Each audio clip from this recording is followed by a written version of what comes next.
You can't sleep here, boy. This ain't a shelter.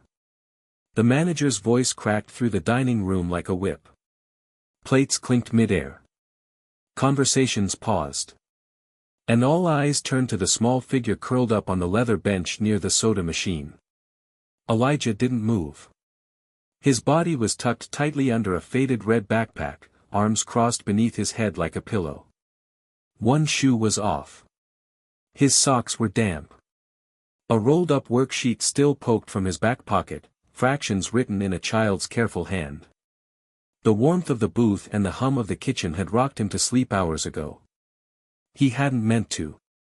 He was just waiting for Mom to finish her shift mopping the kitchen floors. Is he homeless? A woman in pearls whispered from a nearby table, pulling her purse closer. Her teenage son filmed discreetly under the table. Hey! I sat up, the manager barked again, slamming her hand against the table. Elijah stirred, blinking, disoriented. His voice barely above a whisper. I was just waiting for my mom. Your mom? The manager scoffed. Let me guess, she's the Queen of England too. She grabbed a half-full cup of soda and poured it directly on Elijah's backpack. Maybe this will wake you up, genius. Gasps. Then silence. Elijah just sat there, frozen. Soda dripped from his bag onto the tile floor. He didn't cry. He didn't speak. But one thing he did, was look her straight in the eye. And that pause, those few seconds, would be the beginning of something no one in that restaurant could have predicted. What none of them knew, was whose name was stitched inside that soaked backpack. 2 hours earlier, Elijah had followed his mother through the back alley door of Langford Prime, the kind of upscale restaurant where reservations took weeks and waiters wore gloves. His mom, Denise, worked the overnight sanitation shift. The paycheck barely covered rent, but it was honest work. Sit tight, baby, she whispered, brushing crumbs off a bench in the staff lounge near the kitchen. Just an hour or two. Then we go home. Elijah nodded. He was used to it. This wasn't the first night he waited while she cleaned stainless steel with blistered hands. He took out his math book, balancing it on his knees. Numbers always felt like friends, predictable, safe. But hunger hit hard, and sleep hit harder. Eventually, he shuffled into the dining area, found the warmest spot on the bench near the soda machine, and curled up tight. No one noticed him at first. Or maybe they chose not to. Until the night manager, Victoria Langford, the CEO's niece, walked in to inspect the staff. That's when the shouting began. That's when everything fell apart. Now, soaking wet and humiliated, Elijah sat silently while a waiter nervously mopped the mess around him. No one offered a towel. No one asked his name. They just stared. Take him outside, Victoria snapped. Let him wait on the curb. We're not running a daycare for street kids. The security guard hesitated. Ma'am, he's just a kid. Exactly. Not a paying customer. Move him. But just before the guard could lift him by the arm, an older waitress stepped forward. Her name was Lena. She had gray in her braids and something burning behind her eyes. That boy, she said slowly, was featured in last year's Langford Future Scholars brochure. Top of his class. Recognized by the state board. Victoria blinked. Excuse me.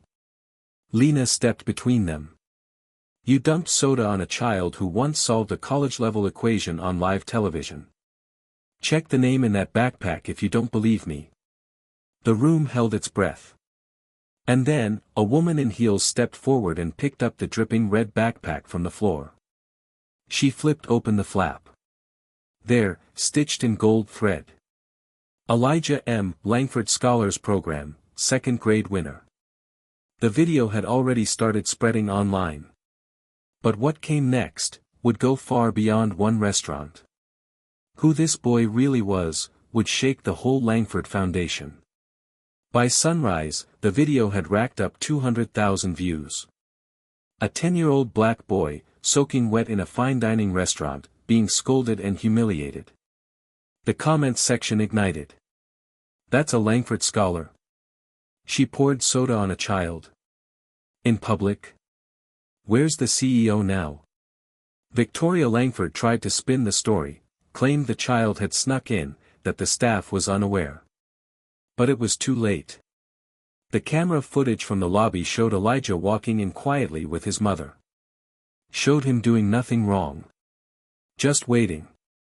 Just being a kid. Meanwhile, at Langford Foundation headquarters, CEO Robert Langford, Victoria's uncle, stood frozen before a still image on screen. The boy's eyes. The soaked backpack. The silence. He remembered that name. Elijah Mitchell. The youngest recipient in the program's history. Scored in the 99.8th percentile on state math assessments. Built a solar water purifier for his school science fair at age 8. Robert himself had shaken Elijah's hand 2 years ago, smiling for the press. And now, that same child had been treated like trash, inside the walls of a restaurant bearing the Langford name. Robert cancelled his morning meetings. At noon, he walked into Langford Prime with 2 men in suits, camera crews waiting outside. He didn't knock. Didn't ask. He stepped inside, and the entire kitchen froze. Elijah Mitchell is the future of this company, he said aloud. And today, we failed him. Victoria's face went pale. You poured soda on the child we were supposed to protect, he said. You mocked him in front of guests. You forgot who we are. She started to stammer, but he raised a hand. You're relieved. Effective immediately. Then he turned to Elijah, who sat quietly beside Lena, wearing borrowed socks and a too large hoodie. I came to apologize, Robert said, kneeling. You deserved better than this. I'm not here as a CEO. I'm here as someone who forgot to follow his own mission.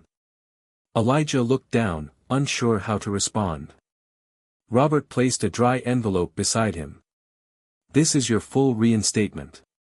Scholarship. Housing. And when you're ready, whatever dream you have next, will be behind you.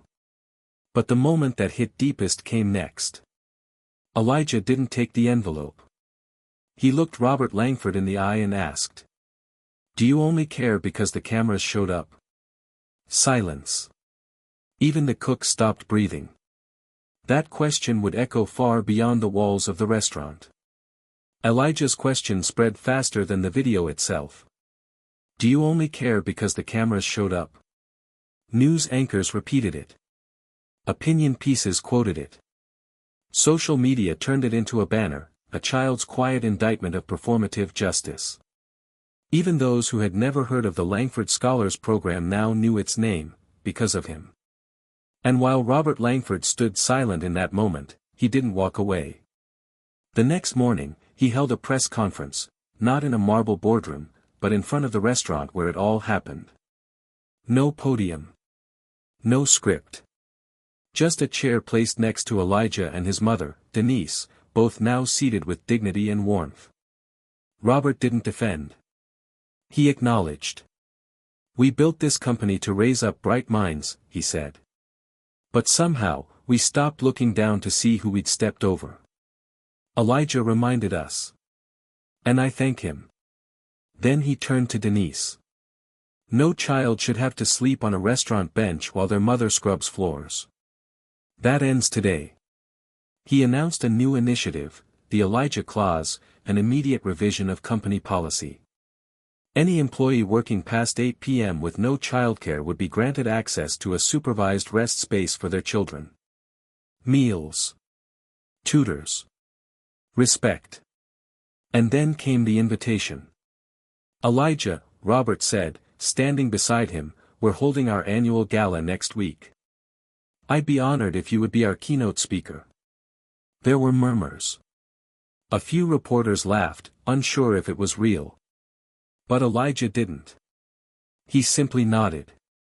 1 week later, under the glow of a chandelier worth more than his entire neighborhood, Elijah stepped onto the stage at the Langford Foundation Gala.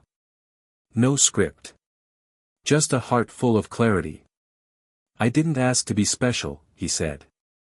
"I just wanted to wait for my mom and finish my math homework. That should have been enough." And then he smiled, not wide, but steady. To everyone who looked away. "I hope next time, you don't." The room stood. Not in politeness. In awe. That night, Elijah didn't ride home in a taxi or walk through a dark alley with his backpack clutched to his chest. He left the gala in the back seat of a black sedan, beside his mother, her eyes still shining with quiet disbelief. She held his hand the whole ride. For once, it was warm, steady, certain. The company offered her a full-time position with benefits, but she chose something else, to finish her GED and enroll in a medical assistant program. "If he's going to fly," she said softly, "I'd like to walk a little taller too." Elijah's story didn't end in that restaurant. Or on that stage. It echoed in hiring policies, staff training manuals, in how people greeted children who didn't look like they belonged. And as for Robert Langford, he didn't rebuild his public image with more press releases. He built a small learning center, one room, tucked behind the restaurant kitchen, where staff kids could study while their parents worked. He called it Room E.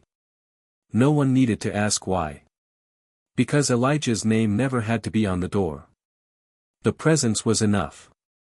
And the silence he had once been forced to carry had changed everything.